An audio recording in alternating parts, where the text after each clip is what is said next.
So one of the things we've been working on with Elvis recently is setting him up to mount from a block. And last time I went to see him, Rachel decided it'd be a good idea for me to attempt to set him up. So essentially this is where we kind of walk him over to the mounting block and then ask him to move his hind end round towards the block so that he is standing parallel to the block. So I've got a slight fear of heights when it comes to steps. I can't quite explain it. We didn't quite think that through when she told me to get on the fairly high mountain block. So we originally tried to get Elvis to do it from the second step, just so I didn't feel completely thrown. But Elvis didn't quite understand that, and he was like, "Are you not going to get on the block properly? I don't really know if I should move until you're on the block." And it's just something Rachel hadn't really taught him, and he was a bit like, "I don't know what you want me to do." So we sort of moved myself up to the top step. Yeah, because I'm not, you want me to, don't let me anyway. I won't be in there. Go on. Yeah, use him, you work out. Got it? Okay, now try, and then it doesn't. I'll catch him as well. There you go. He was like, "You're not on the right step, don't knock her off." Too close. That won't be on the step. That'd be hilarious. Another thing we could try. And he did it really well, to the point where he almost knocked me off the block, which we found highly entertaining. I'm not sure why. Yeah, it's one thing parking horse, it's another thing them doing it so well that they get so close to the block that they then knock you off. So then sort of after that go, we tried to do it again, but this time from the side, just to see if he would do it from the second step if we did it from the side so that there wasn't a step between me and him blocking him from me. And after sort of a little bit of toing and froing and like practicing where to put my hand and sort of moving it around, he eventually kind of got the idea and did do it rather well.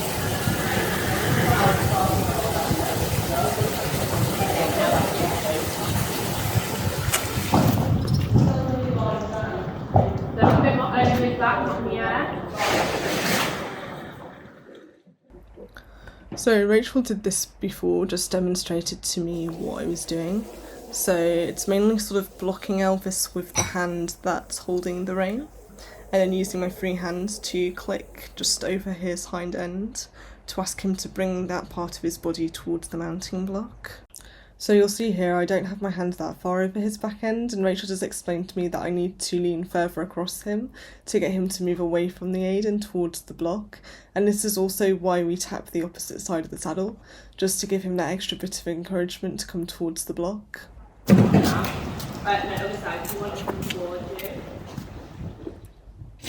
Elvis, bless him, was so patient during this 10 minutes. I think he's used to Rachel, where it's like, this is what we're doing, this is how you do it, and she gives very clear instructions, she's very assertive, and I really wasn't. I think I was just let my nerves, well, I wasn't really nervous, but like, I guess I wasn't really sure in what I was doing, so I kind of held back a little bit, and actually at one point Rachel sort of explained to me that I had to kind of get on the mountain block as if I was actually going to get on, because Elvis was like, "You don't really want to get on me, and if you can't be asked, I can't be asked, and I don't really know what you want me to do." So she's kind of just explained to me that I have to like go up with purpose and act as if I'm going to be getting on his back, even though I had no intention at that point of getting on his back. I think you need to be okay with the intention that you're getting on, so you know it's right. You know what I mean? I just think, sure that. So I just giving him a little bit of a tell-off there, because he was eating the mounting block wood, and it's not really his wood to be chewing, so not ideal. So yeah, just giving him a little bit of an apology now. I'm sorry for jabbing you in the face, I don't feel like it was right. Rachel's then just walking him around again so that I can have another go, and also explaining to me how to position him next to the block so that when he's at the block and moves around, he doesn't knock his shoulder against the block. So if you watch how I lead him up, I'm doing so you're not going off the shoulder onto here. And now go up onto the block, you go and do it here. So you'll see here in a second that actually, as Elvis moves around, he does take a couple of tiny steps backwards, which does mean he's a bit too far back for me to get on if I was getting on. So I do try and get him to walk forwards, but what happened was the aids that Rachel's taught him to walk forwards are slightly different to what I'm used to. And I was also clicking at the same time because by this point my brain was a little bit frazzled. So rather than asking him to walk on, I was asking him to get closer to the block. So I just needed to kind of get my own brain into gear. And to be honest, a lot of the stuff that went wrong was just me not giving the right aids. So it does go to show that if you're not giving the right aids, the horse isn't really going to know what you want them to do, even if they are as pro as Elvis is at this.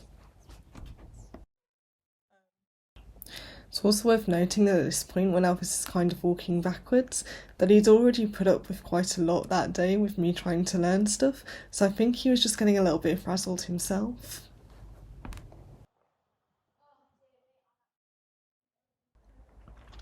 So one of the main reasons we've been doing this mounting exercise with Elvis is actually because mounting is one of the things that I struggle with the most and can potentially put me in quite a vulnerable position if the horse moves off when I'm not quite on top of, well, when I'm not quite mounted onto them properly.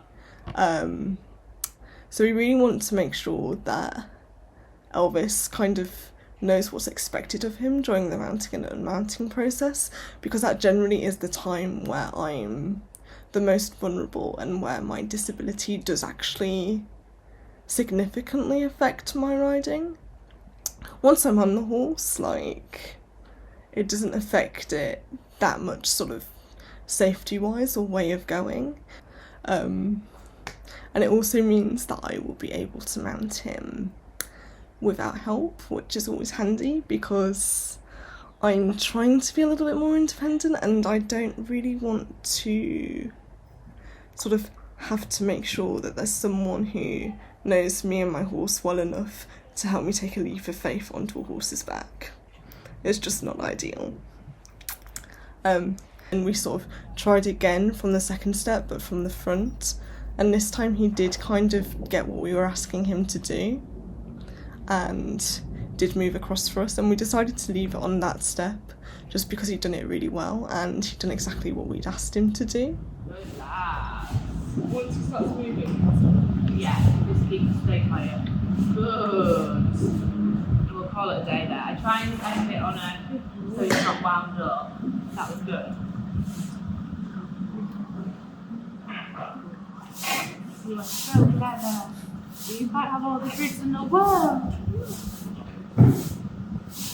The fact that kind of Elvis was in a position where he would have let me on even when we went to see him was a bonus, and the sort of extra work we're doing with him now is just to do that step further and make sure I can get on him independently